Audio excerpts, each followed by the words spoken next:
நண்பர்களை நீங்கள் பார்த்து கொண்டு இருப்பது உங்கள் கௌசிகா ரிவ்யூ. சரி வாங்க வீடியோக்குள்ள போய் என்ன நடக்க போகுது அப்படின்னு சொல்லிட்டு பாத்தீங்கன்னா, நம்ம மல்லி இருக்காங்களா, முடிஞ்ச வரைக்கும் முட்டி மோதி எல்லா விஷயத்தையும் செஞ்சுட்டாங்க. ஆனா இதுக்கு மேல எந்த ஒரு விஷயத்தையும் செய்ய முடியாத அளவுக்கு பிரச்சனை அவங்கள தேடி தேடி வந்துகிட்டே இருக்குங்க. அது என்னன்னு சொல்லிட்டு பாத்தீங்கன்னா, ஒரு புறம் நம்ம ரேணுகா இருக்காங்களா, அவங்களுக்கு ஆசையா பொம்மையெல்லாம் எடுத்து கொடுக்குறாங்க. என்னதான் பொம்மை கொடுத்தாலும் என்னதான் எது கொடுத்தாலும் அதெல்லாம் வேலைக்கு ஆகுமா சொல்லுங்க பார்க்கலாம்.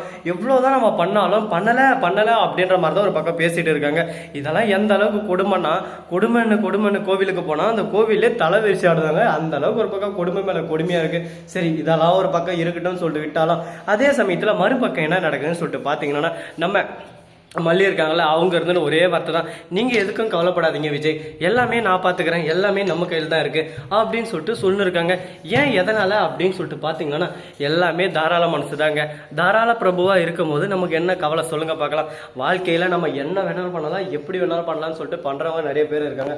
ஆனா அதை இதை பத்தி நம்ம கவலையே படக்கூடாது. அப்படியே ஜெயிக்கணும் ஒரு பக்கம், என் பக்கம் பாத்தீங்கன்னா அப்படியே சும்மா நாமே ஒரு பக்கம் பளிச்சுன்னு இருக்க லைட் வெளிச்ச ஒரு பக்கம் அப்படியே சும்மா அவுஞ்சு இருக்கு. எல்லாம் எதுக்காக, நம்ம மல்லிக்காக தானே பாத்துங்களேன். சரி, இதெல்லாம் ஒரு பக்கம் போட்டுன்னு சொல்லிட்டு விட்டாலும், அதே சமயத்துல மறுபக்கம் என்ன நடக்குதுன்னு சொல்லிட்டு பாத்தீங்கன்னா, நம்ம ரஞ்சிதா இருக்காங்கல்ல, அவங்க இருந்துன்னு அரவிந்துக்கு ஃபோன் பண்ணுறாங்க. அரவிந்த் எங்கே இருக்கீங்க, உங்களை உடனே நான் பார்த்தாகணும் அப்படின்னு சொல்லிட்டு சொல்கிறான். என்னத்துக்கு எதுக்கு அப்படின்னு சொல்லிட்டு கேட்காம, இதோ உடனே வரேன் அப்படின்னு சொல்லிட்டு குட்டுன்னு ஓடி வர ஆரம்பிக்கிறாரு. யார் இவர் மனுஷன், யாரு இந்த மாதிரி இருக்காரே அப்படின்னு சொல்லிட்டு பாராட்ட தாங்க தோணுது. என்னங்க பண்ணுறது, அந்த அளவுக்கு காதல் அப்படின்னு சொல்லிட்டு காதலில் ஒரு பக்கம் மணக்குது, ஒரு பக்கம் தெரிக்குதுன்னா பார்த்துக்கோங்களேன். அதே சமயத்தில் ரேணுகா இருந்து இட்லியை விட்ட போனால் இட்லியை தூன்னு மூஞ்சி மேலேயே துப்புறாங்க. அப்படியே சும்மா மல்லிக்கு ஒரு பக்கம் வெக்ஸ் ஆயிருது. அடடா என்னடா இது நரகாசமா இருக்கு, போய் இந்த வீட்டுக்கு தெரியாம வந்துட்டு இப்பயே அதை விட்டு போண்டா அப்படின்னு சொல்லிட்டு அணுவா சித்திராது பட்டு போறதுக்கு இப்பயே போயிடலாம்னு சொல்லிட்டு முடிவு பண்ணுவாங்கன்னு சொல்லிட்டு எல்லாரும் நினைச்சோம். விஜய் பின்னாடி இருந்து பார்த்துன்னு கஷ்டப்படுறாரு. ஐயோ ரேணுகா, நீ எல்லாரையும் கஷ்டப்படுத்துறியாமா. ஒரு பக்கம் நம்ம தலைமை மனோகர், அவர் வயசுல எவ்வளவு பெரியவர், அவரு மேல அப்படியே சும்மா தவட மேலே சப்புன்னு 2 அடி விட்டான். இவ பண்றதெல்லாம் பார்த்தா தெரியாம பண்ற மாதிரி தெரியல, எல்லாம் ஞாபகம் வச்சுன்னு செஞ்சு விட்டுன்னு செய்யற மாதிரி இருக்குதுன்னு சொல்லிட்டு நம்ம விஜய் ஒரு பக்கம் பார்த்துக்கிட்டே இருக்காரு. சரி, எதுவுமே பேசவும் முடியாம அந்த மல்லியை வந்து தொடச்சி விடுறாரு. ரேணுகா வந்து, ஏன் புருஷன் நீ எதுக்கு அவன் மேல கை வைக்கிற அப்படின்னு சொல்லிட்டு தட்டி விடுறாங்க. போடி நீ வெளியே, நீ யாரு நீ வெளியே போ அப்படின்னு சொல்லிட்டு ரேணுகா முழுக்க ஆரம்பிக்கிறாங்க. விஜய்க்கு என்ன பண்றதுன்னே சொல்லிட்டு தெரியாம முழிக்கிறார் ஒரு பக்கம். திருன்னு உடனே ஹாஸ்பிட்டலுக்கு போன் பண்ணிடுறாங்க. இந்த மாதிரி மனநலம் பாதிக்கப்பட்டிருக்கு, இவங்க சரி செய்யணும்னு சொல்லிட்டு ஹாஸ்பிட்டலுக்கு முடிக்க விடுறாரு. அப்ப ரேணுகா தேவையில்ல, 2வது வந்த நம்ம மல்லி தான் உயிர், இதுக்கு மேல ரேணுகா மயிறு அப்படின்ற மாதிரி தான் நம்ம விஜய்க்குள்ள ஒரு எண்ணம். பரவாயில்லையே, இந்த எண்ணத்துக்கே நம்ம விஜய பாராட்டலாமே. தலைவா வா தலைவா, உனக்காக தான் தலைவா இத்தனால நான் காத்திருந்தேன் அப்படின்ற மாதிரி தான் ஒரு பக்கம் இருக்கு.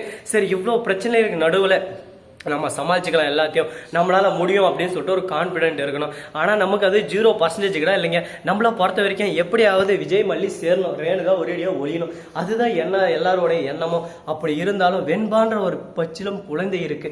அந்த குழந்தைய பொறுத்த வரைக்கும் எப்படியாவது தான் அம்மா கூட சேரணும்னு சொல்லிட்டு மல்லி கூட சேர்ந்தாங்க. இப்போ அவங்க அம்மா கூட சந்தோஷமா இருக்கணும்னு சொல்லிட்டு ஆசைப்படுறாங்க.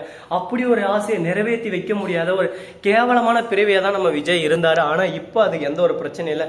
தான் மேல குற்றப்பழி போட்டாங்க, நீதான் கொன்னன்னு சொல்லிட்டு. ஆனா எதுவுமே ஒரு துச்சமா எடுத்துக்காம எல்லாத்தையும் ஒரு பக்கம் கடந்து சென்று வெண்பாவை வளர்த்து ஆளாக்குறாரு. இப்ப ரேணுகாவே வந்துட்டாங்க. இதுக்கப்புறம் மல்லிக்கு இந்த வீட்டுல இடம் இருக்குமா இருக்காதா, மல்லி இந்த வீட்டுல கண்டினியூவா இருப்பாங்களா இருக்க மாட்டாங்களா, என்ன நடக்க போகுது ஏது நடக்க போகுது அப்படின்னு சொல்லிட்டு தெரியாம குழப்பத்துக்கு மேல குழப்பம், பயத்துக்கு மேல பயம் எல்லாமே வந்துகிட்டு இருக்கு.